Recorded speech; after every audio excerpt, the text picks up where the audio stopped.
Samantala sa ibang balita, pinulong po ang mga kawani ng Disaster Risk Reduction and Management Council or DRRMC mula po sa lalawigan po ng Pangasinan at La Union upang magbahagi ng mga proactive measures sa paghahanda laban sa posibleng banta ng lokal na tsunami.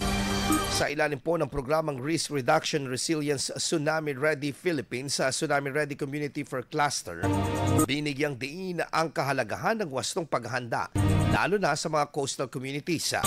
Kabilang sa mga tinalakay ang tsunami overview at ang epekto nito, tsunami preparedness and its natural signs, natural tsunami information at mga structural at non-structural mitigation measures.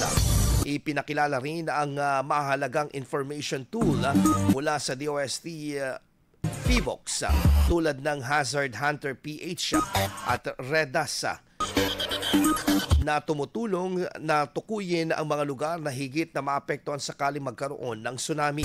Kasabay nito, isinailalim din sa pagsasanay ang mga responders hinggil sa tamang pagtugon sa oras ng aktwal na banta.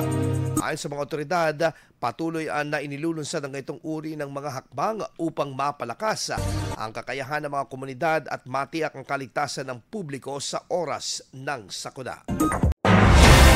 IFM News. IFM News.